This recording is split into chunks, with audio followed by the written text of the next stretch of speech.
In my past life, I was the unwanted son-in-law of a powerful dynasty, living a life less dignified than a stray dog. My wife, the ice-cold CEO, viewed me as worn-out shoes to be discarded, and her family treated me like a parasite. Eventually, I died a miserable death in a meticulously orchestrated car accident, my body mangled beyond recognition. Then I woke up. I was back 3 years in the past. It was the very night that would determine my fate. She, Elena Sterling, the high and mighty CEO of Sterling Corp., was once again throwing divorce papers in my face. But this time, I held the keys to every major economic shift and secret of the next 3 years. This time, I wouldn't beg. I wouldn't be pathetic. I only wanted to take back everything that belonged to me, and then watch her regret the day she was born. Sign it. Elena's voice was like an Arctic wind, devoid of any warmth. A document titled Divorce Settlement Agreement was slapped onto the coffee table in front of me, landing with a sharp thwack. I looked at her, the wife I had loved for 5 whole years, yet whose hand I had never even been allowed to hold. She was still beautiful, her figure perfectly outlined by a high-end, custom-tailored business suit. Her makeup was exquisite, her gaze freezing, an insurmountable mountain of snow. In my last life, right here in this spot, I had knelt on the floor, begging like a dog for her not to divorce me. I cried, promising I would change, begging for one more chance. She had only looked down at me with eyes full of contempt and disgust, telling me I was nothing but mud that couldn't cling to the wall.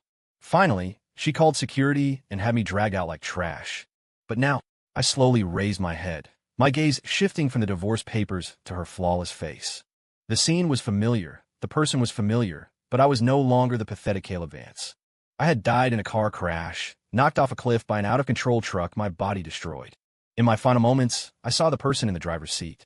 It was Gavin Hayes, Elena's best friend, the man who always showed off in front of me and stabbed me in the back. In less than a month after my death, Elena had gotten engaged to Gavin. It turned out my 5 years of devotion were nothing but a joke. Now I was reborn, back 3 years, at the exact node where the tragedy began. What? Want to kneel and beg me again? Seeing me hesitate, the corner of Elena's mouth curled into a mocking sneer. Caleb, let me remind you, the Sterling family has supported you for 3 years. You ate our food, lived in our house. Letting you go now is already the greatest mercy we could show you. Don't push your luck. I didn't speak.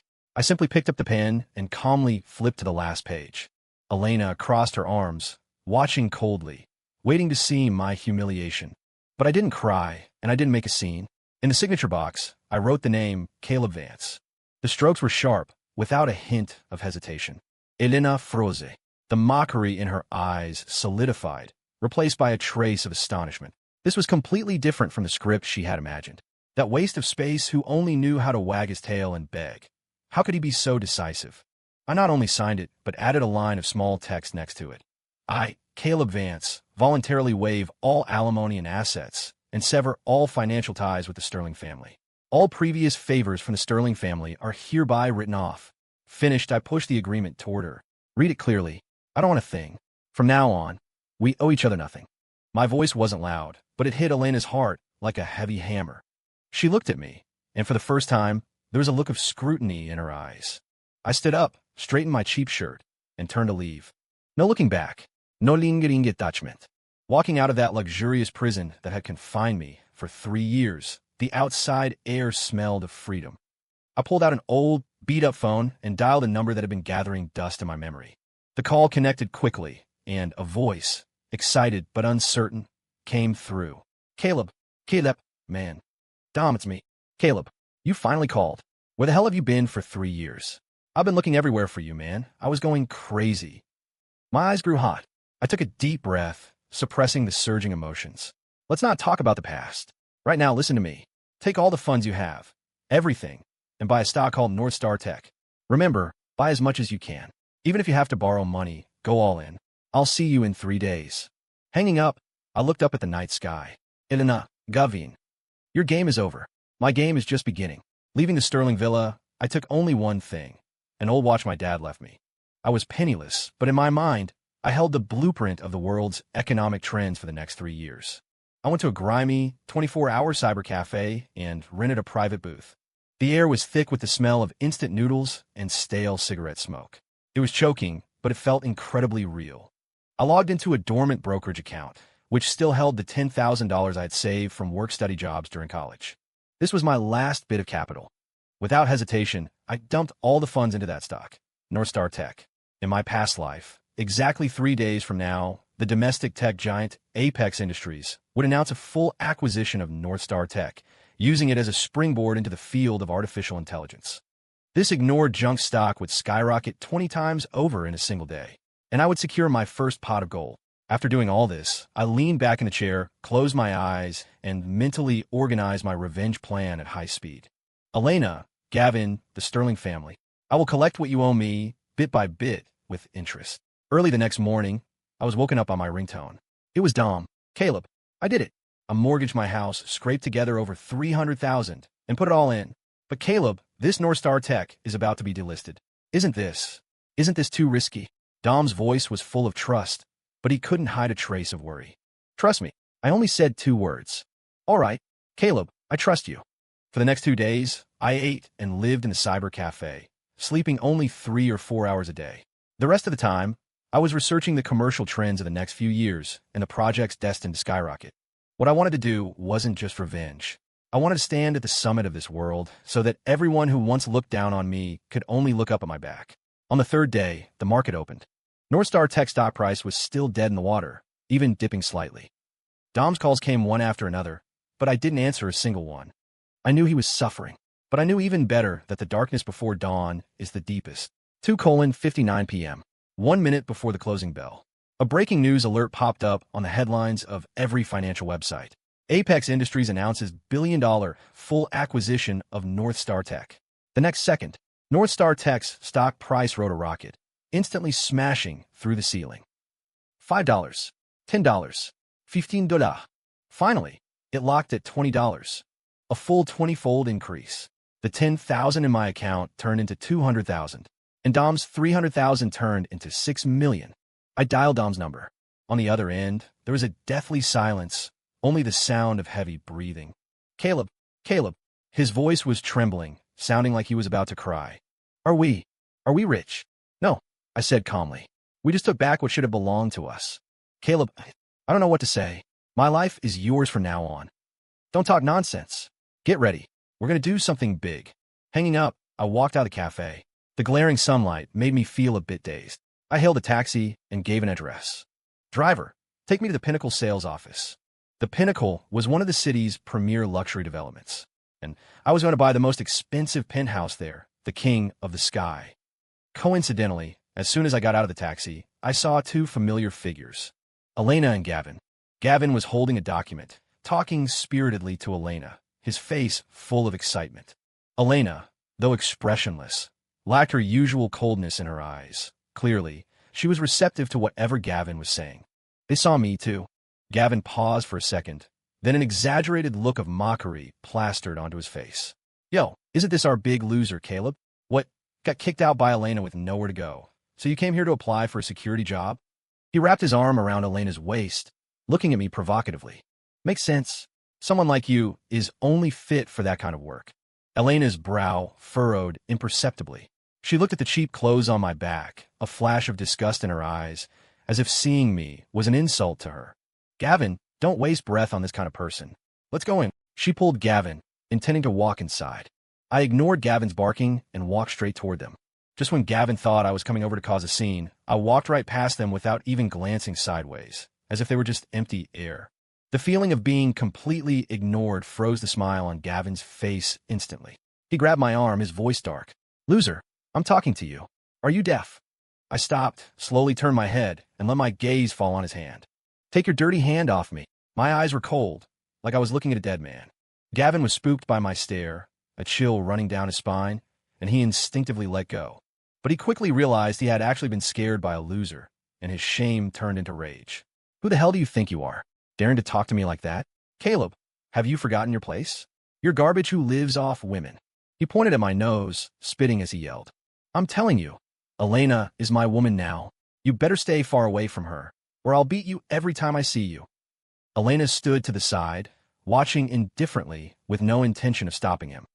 In her eyes, it was only natural for me to be humiliated. I twitched the corner of my mouth and let out a cold laugh. Your woman? I looked at Elena. a playful look in my eyes. President Sterling, congratulations. You finally found a piece of trash, just as arrogant as you are. What did you say? Gavin exploded, raising his fist to rush at me. Stop. A cool, crisp reprimand rang out. A woman in professional attire with a capable aura walked over quickly, followed by 2 security guards. It was the sales manager. Mr. Hayes, this is the Pinnacle. Please watch your behavior.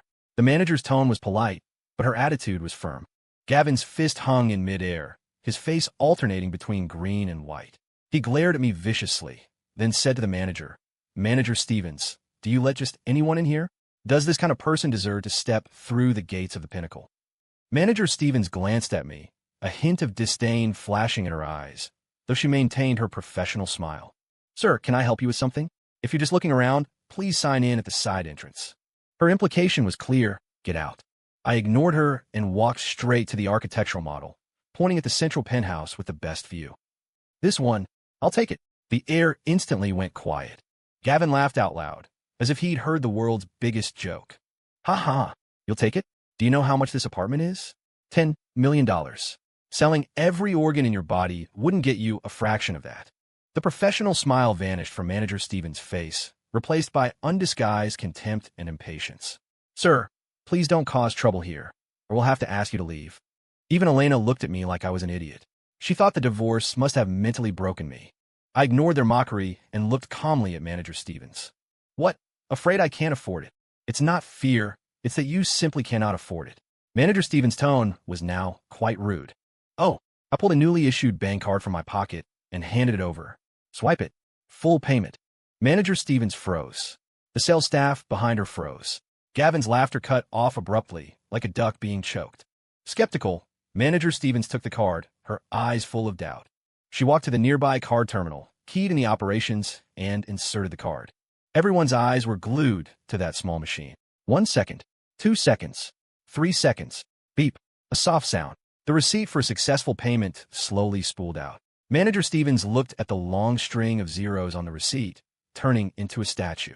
She jerked her head up, her look transforming from disdain to shock, then to horror, and finally to extreme respect and fawning.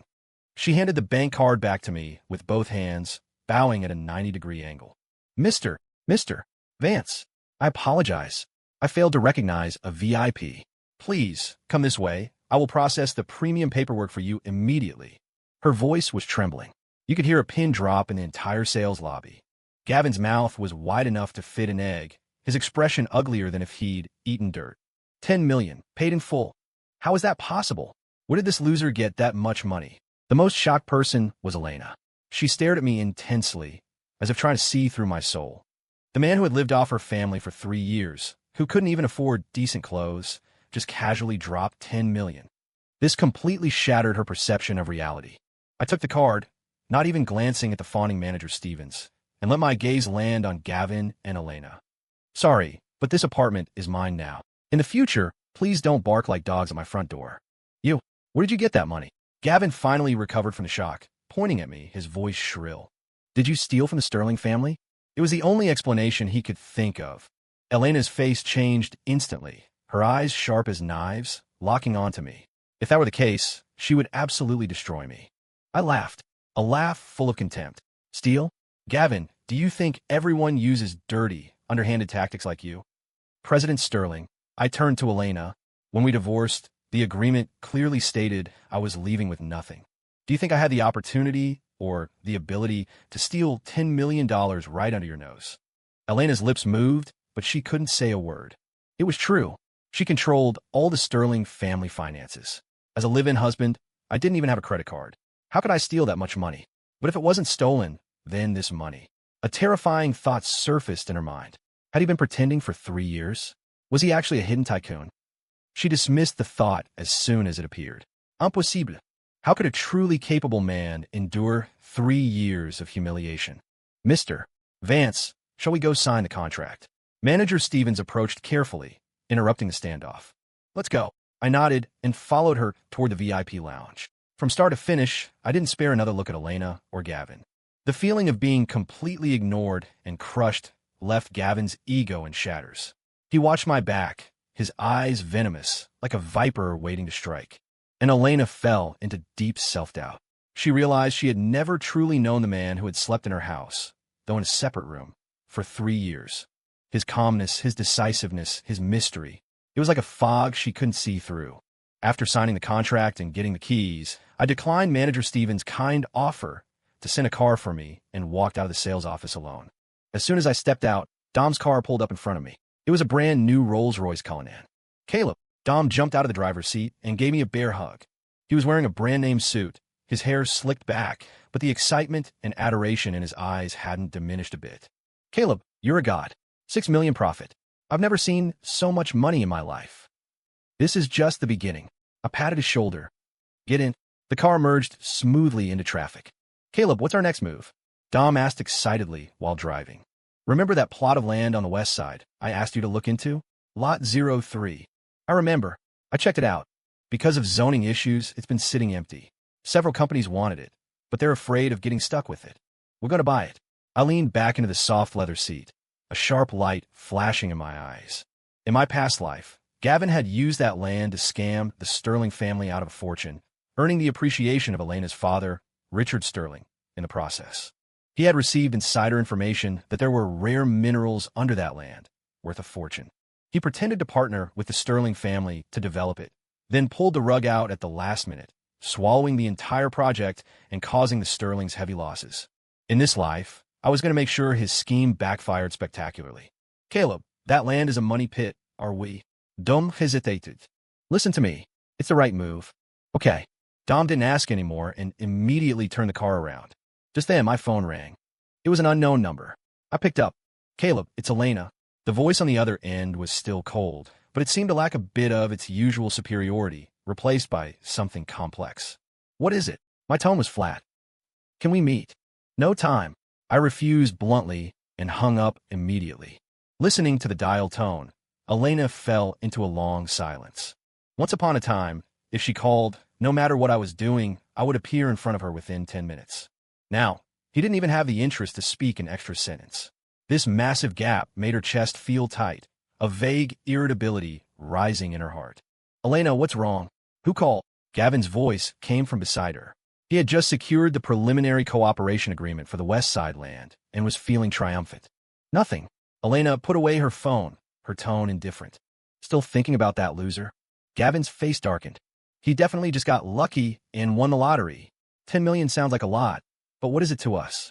Once I secure the West Side project, I'll make 100 million back. You better not screw this up."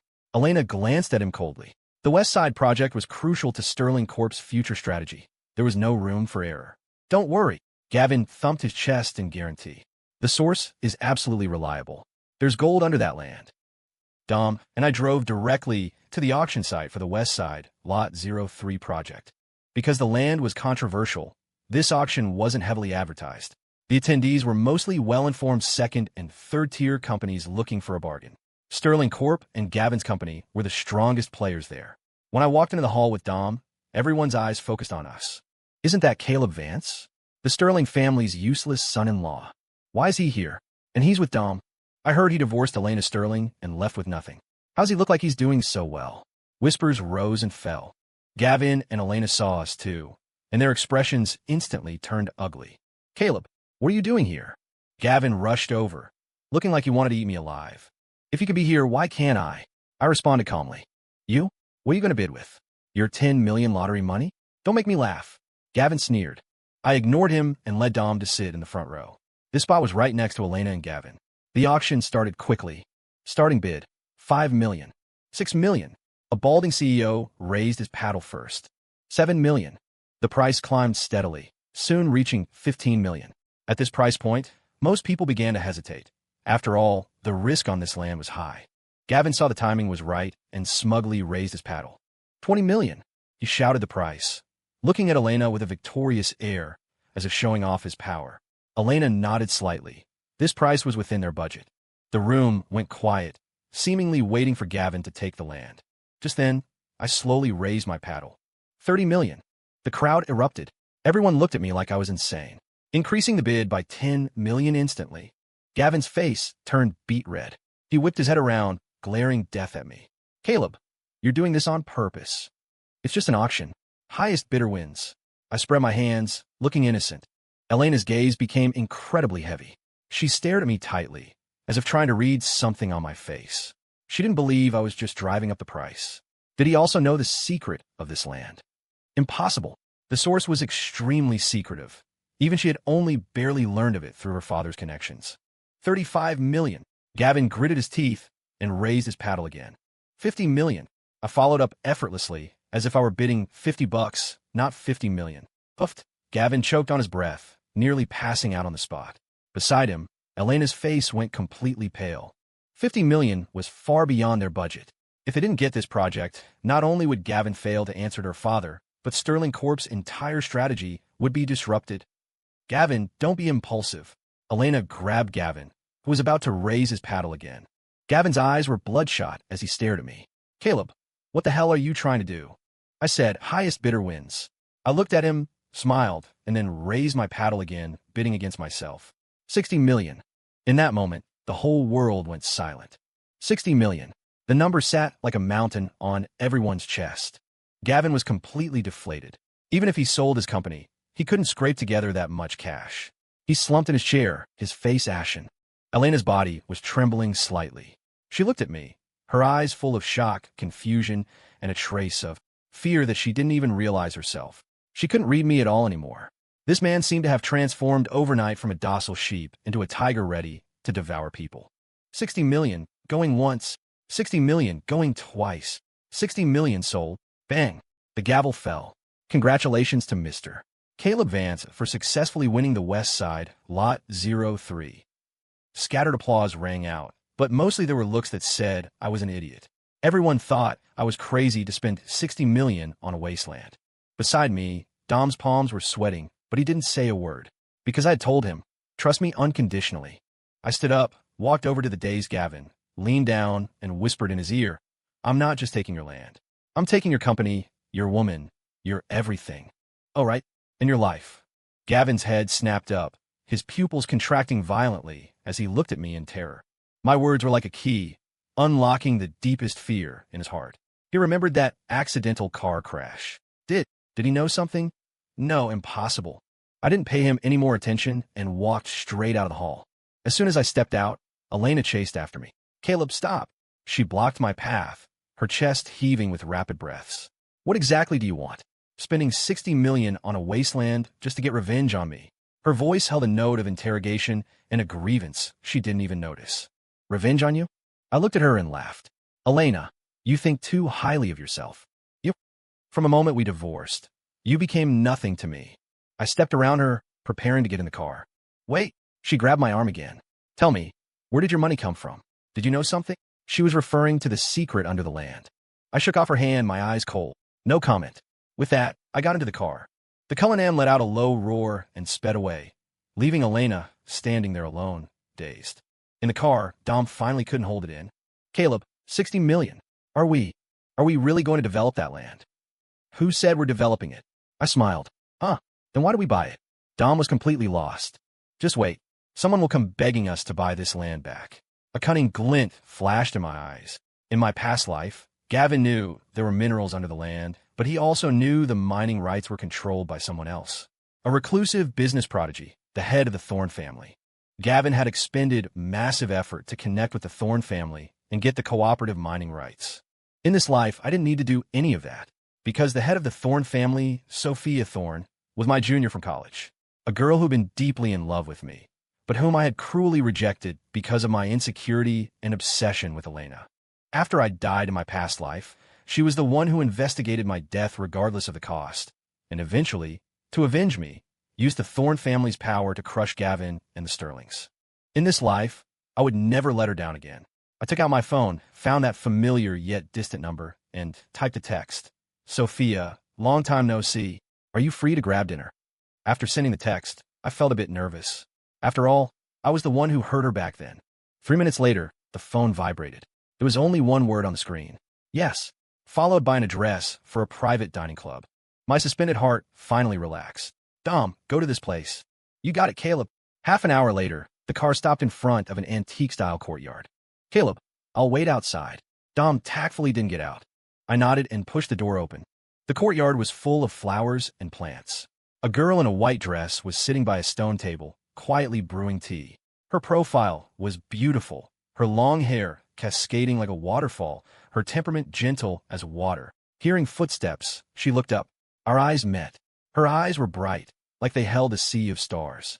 The moment she saw me, that sea rippled. Caleb, you came. Her voice was lovely, like a clear spring in a mountain ravine. This was Sophia. I sat opposite her, 100 emotions mixing in my heart. Long time no see. Yes, 3 years. She poured me a cup of tea. Are you doing well? There was a careful concern in her eyes. I shook my head and laughed self-deprecatingly. Not really. I know everything. Sophia's eyes dimmed slightly. About you and Elena. I was surprised, but then relieved. With the Thorne family's capabilities, checking someone's background was as easy as flipping a hand. I made a fool of myself. No. She shook her head, looking at me seriously. I just think she didn't deserve you. That one sentence touched the softest part of my heart. For 3 years, everyone thought I wasn't good enough for Elena. Only she thought Elena wasn't good enough for me. Thank you, I said sincerely. Caleb, you didn't just find me today to catch up, did you? Sophia was smart. She cut straight to the chase. Yeah, I didn't beat around the bush anymore. I secured the West Side lot. A flash of surprise crossed Sophia's eyes. 60 million. A bold move. I want to partner with you. I looked straight into her eyes. I know the mining rights below that land are in your hands. Sophia was genuinely shocked this time. This information was the Thorne family's top secret.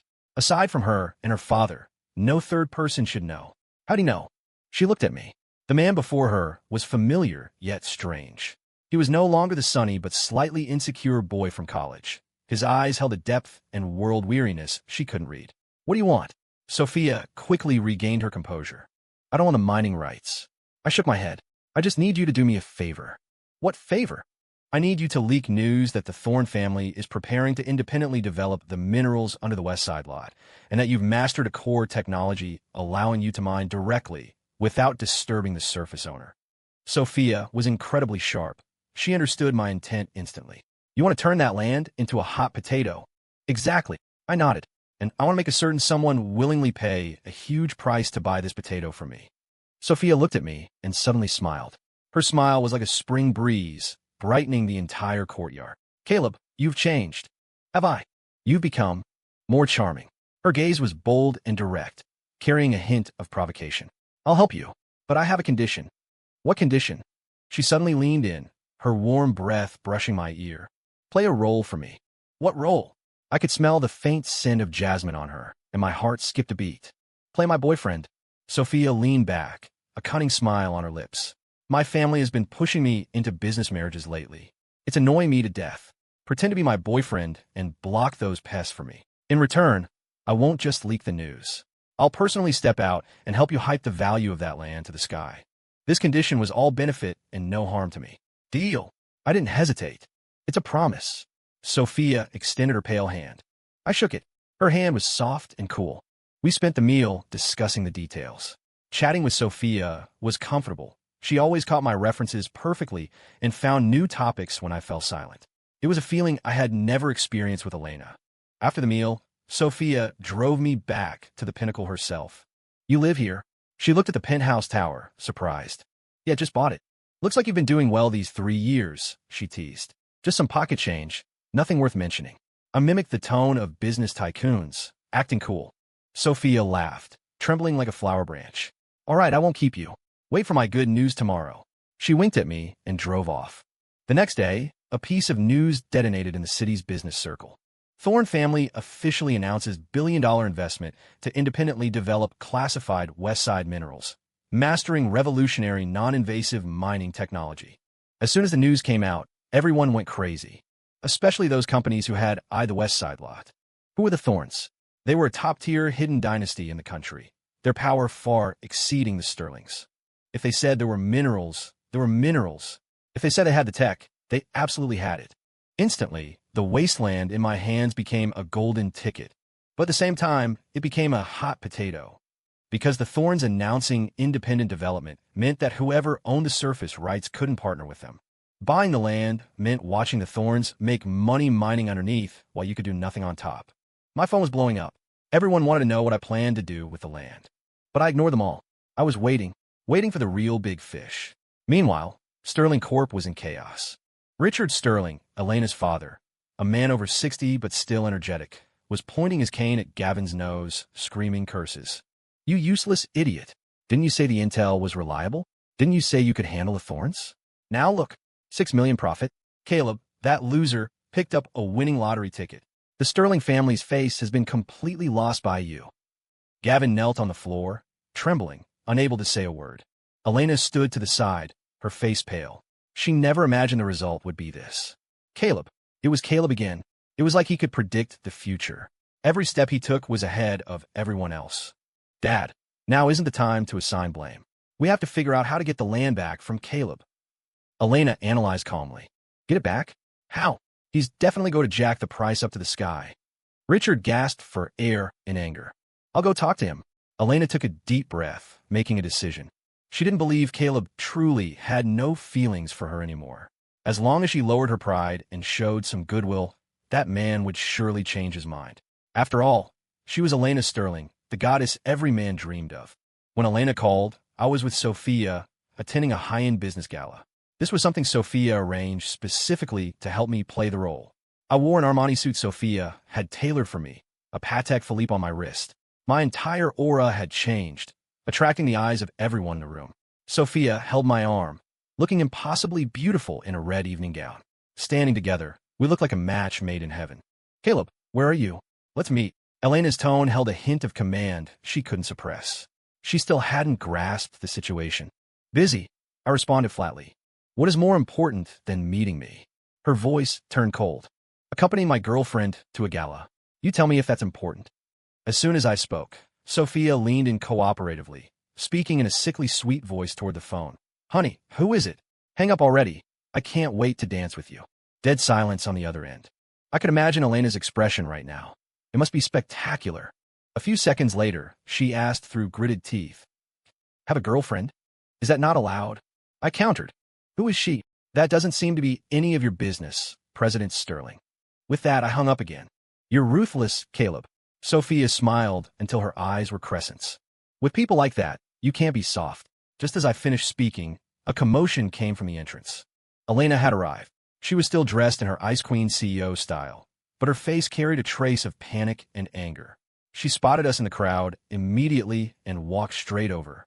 The eyes of the entire room focused on us, full of the scent of gossip. The drama of the ex-wife crashes the party was always a favorite topic. "Caleb, come here." Elena stood in front of us, pointing at me, her voice trembling with rage. Before I could speak, Sophia stepped in front of me. "Miss, do you have business with my boyfriend?" Her tone was polite, but the words "my boyfriend" were articulated with extreme clarity. Elena's gaze landed on Sophia. When she saw Sophia's face clearly, her pupils constricted violently. Miss Thorne, as the CEO of Sterling Corp., how could she not recognize the daughter of the Thorne family? She never dreamed that the girlfriend Caleb mentioned would be Sophia Thorne. How could a discarded son-in-law connect with a Thorne line? It defied logic. "President Sterling knows me?" Sophia feigned surprise. "I've heard a lot about you." Elena forced a smile, but it looked uglier than crying. "Miss Thorne, have you been deceived by him? He's just a what?" Sophia interrupted her, the smile fading from her face. "President Sterling, are you saying my taste is worse than yours?" That sentence choked Elena into silence. Sophia took my arm, leaning against me intimately. "I love him. I think he is the best man in the world. As for you, President Sterling, throwing away such a good man to choose well, I won't comment." Her words were like knives stabbing into Elena's heart. The surrounding crowd began to whisper. "So that's the Sterling family's ex-husband? He looks talented. Way better than that Gavin guy." Yeah, Elena must be blind. She dumped a potential stock for Gavin. Now that he's with the Thorns, she regrets it. Serves her right. These whispers were like needles pricking Elena's ears. Her face went from green to white, her body swaying. "Caleb." She ignored Sophia, staring dead at me. "Let's talk about the land. On behalf of Sterling Corp., I offer $100 million to buy it back." She thought shouting a sky-high price would salvage some dignity. However, I just smiled, and then, in front of everyone, announced a bombshell. "Sorry, President Sterling. You're too late. I've already decided to give this land to my fiancée, Miss Sophia Thorne, as a betrothal gift." The crowd gasped. A $60 million plot of land, gifted just like that. What a gesture. What generosity. Sophia froze too. She hadn't expected me to pull this move. Her pretty face instantly flushed red, looking at me with shock and joy. And Elena stood there as if struck by lightning, completely petrified. Betrothal gift. Fiancé. Those two words were like the sharpest swords, piercing through all her pride and delusions. She had lost, completely and utterly. Not only had she lost the land and the chance to fix things, but she had also been ruthlessly humiliated by me in front of everyone. Caleb, you're so cruel. She pointed at me, lips trembling, her eyes instantly reddening. It was the first time I had seen such a fragile expression on her face. Unfortunately, my heart had long since turned to iron. Cruel. I laughed coldly. Compared to what you people did to me, what is this? Elena, watch closely. Watch how I take back everything of mine, step by step. Watch how you fall, step by step, into the abyss. Finished. I ignored her, took Sophia's hand, and walked onto the dance floor under the envious gazes of the crowd. Music began to play. I held Sophia's waist as she leaned against my chest. Caleb, just now, were you serious? Her voice was as quiet as a mosquito. Of course. I looked down at her, my eyes gentle. Sophia, will you give me another chance? Sophia's eyes instantly misted over. She didn't speak, only buried her head deeper into my chest. I knew she had agreed. In the corner of the ballroom, Elena watched us, soul-crushed, like a child abandoned by the world. She didn't understand why things had turned out this way. Just a few days ago, this man was kneeling at her feet. Why did everything change? After the gala, I took Sophia home. At the Thorn Estate gate, she suddenly stood on her tiptoes and kissed my cheek lightly. Good night, my fiancé. With that blushing, she ran inside. I touched the lingering warmth on my cheek and smiled. Being reborn was good. However, the revenge was just beginning. The next day, I received an unexpected phone call. It was Gavin. His voice was filled with terror and begging. Caleb, brother, I'm begging you, let me off. I'll give you anything you want. Oh, what happened? I feigned ignorance. My company is being investigated. All the dirt was leaked. The IRS and the fraud division are in my office right now. Is that so? That really is. Heartwarming news. It was you. It must have been you. Gavin screamed on the other end. So what if it was? I said coldly. Gavin, I told you. I want your life. Do you remember how you drove the car that knocked me off the cliff? Dead silence on the other end. Only the choking sounds of Gavin's extreme fear. You. Enjoy your final moments. I hung up, my eyes devoid of pity. Any mercy toward scum like him was cruelty to myself. Gavin's downfall was faster than I expected. In my past life, I had compiled all the dirty things he did, forged contracts, illegal fundraising, commercial bribery, into a dossier and submitted it anonymously. The evidence was undeniable. He didn't even have a chance to struggle.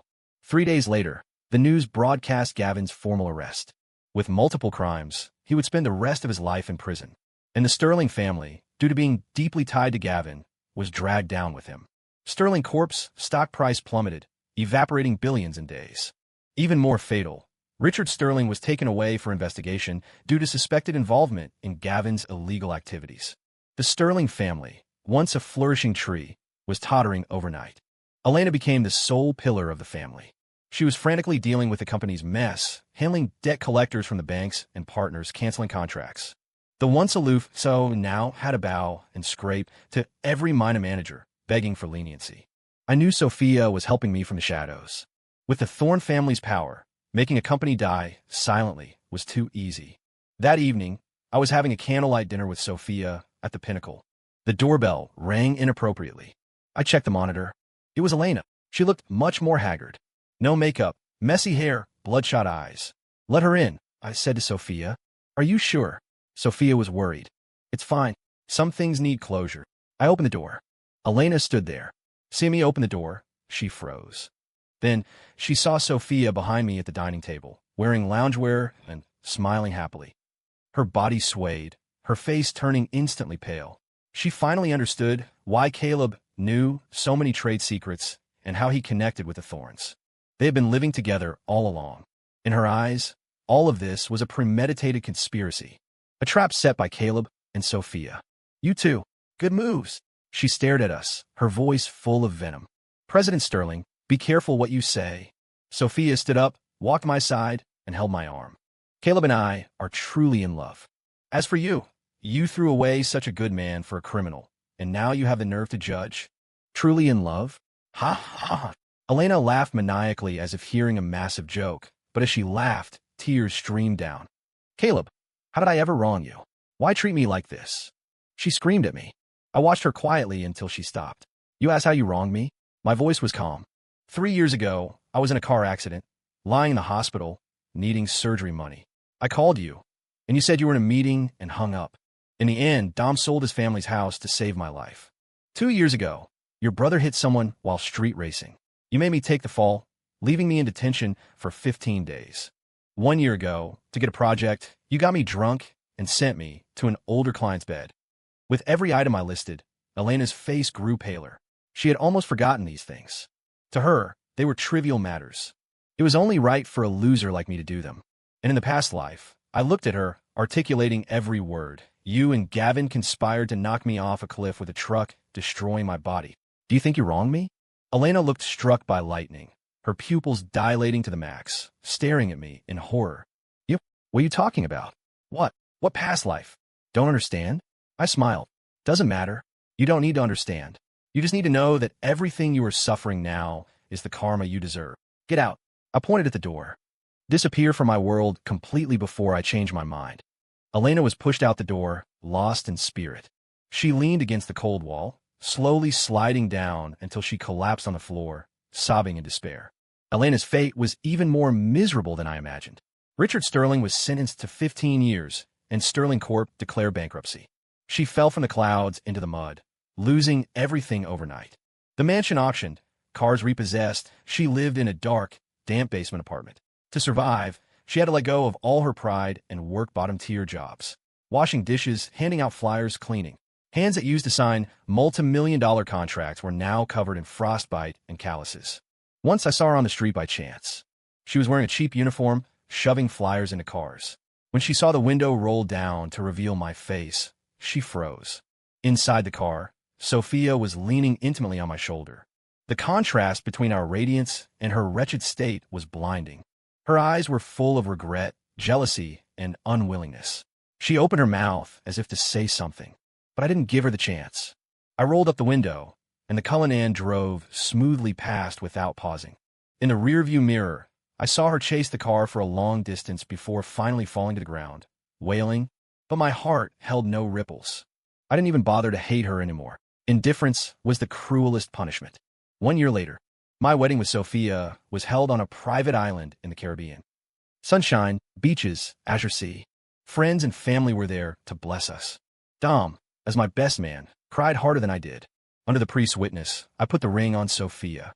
Miss Sophia Thorne, do you take Mr. Caleb Vance to be your husband, for richer or for poorer, in sickness and in health, to love and to cherish, until death do you part. Edo. Sophia smiled brilliantly through her tears. I kissed my bride. Thunderous applause erupted. At the wedding reception, a television in the background was playing a local news report. It is reported that former Sterling Corp CEO, Elena Sterling, unable to bear the burden of life, committed suicide in her rental apartment yesterday. She was found with no vital signs. I turned off the TV. Sophia held my hand, asking softly, "Do you regret it?" I shook my head and pulled her into my arms. "No, I only regret not meeting you sooner." Under the setting sun, our shadows stretched long and entwined. My new life, full of sunshine and happiness, was just beginning.